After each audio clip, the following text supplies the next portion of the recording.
تو کیا یہ پولیٹیکل وکٹمائزیشن ہے، اور اگر ہے تو موجودہ حکمرانوں کے پاس اس کا جواب کیا ہے؟ اس پر بات کریں گے۔ نواز شریف کی واپسی کے متعلق کہا جا رہا ہے کہ جس سپٹمبر سے پہلے انہوں نے نہیں آنا، اور دوسری جانب ہمیں اسحاق ڈار یہ بتاتے ہیں کہ پی ایم ایل این کے جو وزیر اعظم کے امیدوار ہوں گے وہ نواز شریف ہوں گے، الیکشن مہم کو وہی لے کر چلیں گے۔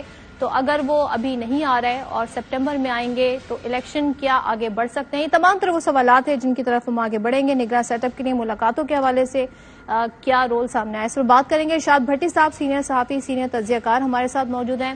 ہمیں جوائن کیا ہے ناز بلوچ صاحبہ نے، پاکستان پیپلز پارٹی سے آپ کا تعلق ہے، اور ہمارے ساتھ موجود ہیں سائرہ بانو صاحبہ، ممبر نیشنل اسمبلی، اور ان سے بھی ساری صورتحال سے بات کریں گے جی ڈی اے کی۔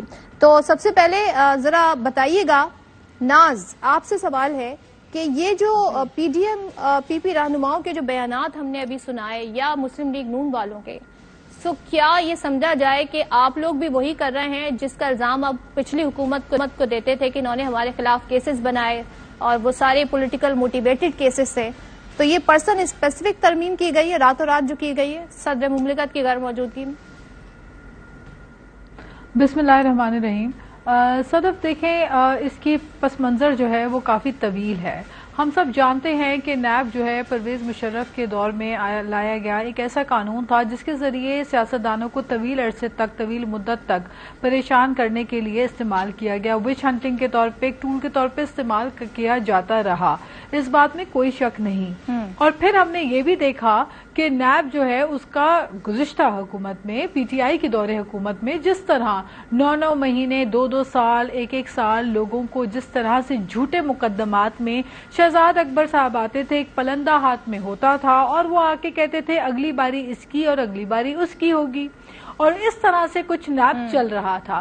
دیکھیں، اکاؤنٹیبلٹی تو ہونی چاہیے، کرپشن کا خاتمہ ہونا چاہیے اور انصاف ہونا چاہیے، اس بات میں کوئی شک نہیں ہے، لیکن ان اداروں کا مس یوز کرنا یہ ناانصافی ہے، اور یہ ناانصافی طویل عرصے تک ہوتی رہی۔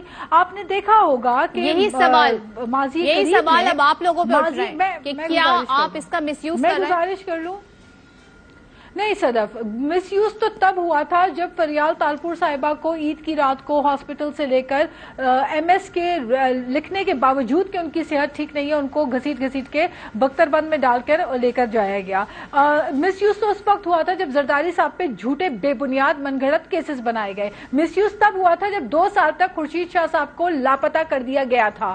مس یوز تب ہوا تھا جب فرنٹ بینچز میں بیٹھے ہوئے اپوزیشن کے تمام لیڈران کو نیب نے اپنے حراست میں رکھا ہوا تھا، اور پھر اس کے بعد انہیں کہا جاتا تھا کہ آپ اپنے آپ کو ثابت کریں کہ آپ مجرم ہیں یا نہیں۔ اس وقت معاملہ کچھ اور تبھی تو آپ کے چیئرمین کا معاملہ ہے، تبھی تو آپ کے چیئرمین یہ کہہ رہے تھے نا کہ آ کے اس قانون کو ختم کریں گے۔ آپ نے تو پہلے آ کر 90 سے 14 دن کیا، کیا وجہ ہوئی کہ 14 سے 30 دن کر دیا؟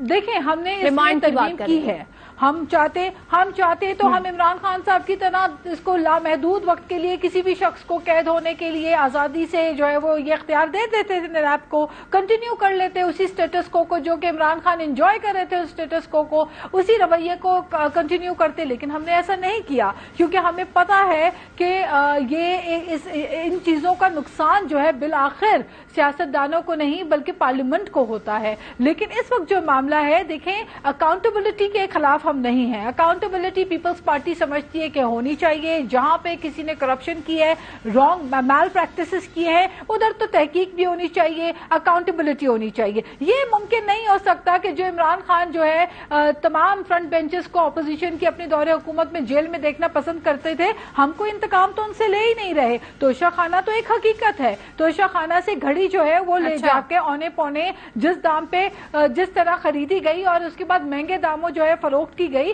جس سے ملک کو اتنا نقصان پہنچا کہ ایک انٹرنیشنل طور پہ ایک ڈیفیم جو ہے کیا جاتا ہے اس قسم کی چھوٹی حرکتوں سے، تو وہ چیزیں سامنے آئی جس سے ہمیں شرمندگی ہوئی۔ تو پھر میں سمجھتی ہوں کہ اور پھر اوپر سے کرنے والے کون؟ کرنے والے وہ جنہوں نے ساری زندگی دوسروں کو چور، ڈاکو، ڈکیت کہا، کرنے والے وہ جنہوں نے ساری زندگی جن کا مجھے آگے بڑھنے دیں، ٹھیک ہے، آپ کو پوائنٹ آ گیا کہ جی سب چور ڈاکو ہیں اور ہم بڑے جو ہے وہ انصاف پسند لوگ ہیں، تو اور آنےسٹ اور اپرائٹ ہونے کے بڑے نعرے لگاتے تھے۔ تو جب غلط کیا ہے تو فیس تو کرنا پڑے گا۔ چلیں، غلط کیا ہے تو فیس کرنا پڑے گا. سائرہ بانو صاحبہ، آپ کا کیا کامنٹ ہے اس قانون سازی پر، اور آپ کو کیا اس میں کچھ تعجب ہوا جس تیزی سے ہوا؟ ابھی صدر صاحب آئے نہیں، جو قائم مقام صدر ہیں انہوں نے آرڈیننس جاری کر دیا، کچھ آپ کو حیرانی ہے اس میں، یا آپ کو لگتا ہے کہ یہ ٹھیک ہے، اس میں کوئی حرج نہیں ہے؟ السلام علیکم. جی ابھی کچھ عرصے سے جو حالات چل رہے ہیں اور جو واقعات رونما ہوئے ہیں اس سے میرے خیال میں اب مجھے کسی چیز پر حیرانی نہیں ہوتی، اور کہ آپ کو بھی نہیں ہونی چاہیے، کسی کو بھی نہیں ہونی چاہیے کہ یہاں پر مطلب کس بات پہ حیران ہوں کہ صدر صاحب اپنا 52 کا وفد لے کے اینڈ ٹائم پر وہ حج کی طرف چلے گئے کہ بھئی جاتے جاتے چلو میں ایک سرکاری اس پہ حج بھی کر لوں، اور پھر اس کے بعد صادق سنجرانی صاحب قائم مقام صدر بنے تو وہ جو اسٹیپ اٹھائے گئے ہیں تو مجھے تو وہ نظام سکہ ہے وہ یاد آ گیا کہ وہ ایک دن کے لیے بٹھایا تو وہ چمڑے کے سکے انہوں نے بنا دیے، تو وہ ایک دن کے لیے وہ یہ آرڈیننس بھی آ گیا، تو سمجھ ہی نہیں آ رہی کہ کیا کرنا تھا کیا نہیں کرنا تھا 14 دن سے. اور جیسے کہ ابھی کہا ہے کہ یہ وچ ٹول ہے اور پولیٹیکل وکٹمائزیشن کے لیے، تو وہ ہے. آپ مجھے بتائیں آج تک کس کے اوپر کوئی کیس ثابت ہوا ہے؟ ہمارے ملک میں وہ کہتے ہیں لا تو ہے بٹ جسٹس نہیں ہے. کیا مطلب کیا آپ نے لوٹا اس ملک کو، یا میں نے لوٹا، یا کس نے لوٹا؟ وہ تو آج تک کوئی ثابت ہو ہی نہیں سکا.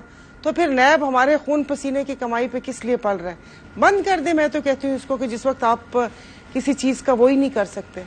باقی ایسے ہی ہے، اب نہیں حیرانی ہوتی کہ وہ نیب کے قانون میں تبدیلی کر دی، تنخواہوں میں اضافہ کر دیا، ایک دم سے سیشن پروروگ کر دیا کہ ڈیورنگ سیشن آرڈیننس نہیں نکل سکتا.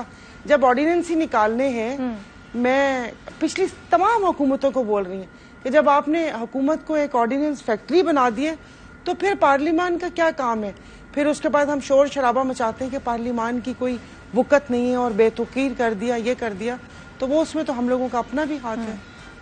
باقی ابھی تک اچھا میں نے بہت عرصے سے سنا نہیں تھا، ابھی تک یہ توشہ خانہ کا قصہ چل رہا ہے. تو جو توشہ خانہ کا ریکارڈ غائب ہوئے اور جو باقی سب نے لیے، باقی سب پہ کیا حلال تھا؟ جی اچھا چلیں، یہ آپ میں سمجھی ملکی مسائل اتنے زیادہ ہیں، معیشت وہ ہو رہی ہے، کسی کو کچھ پتہ نہیں چل رہا.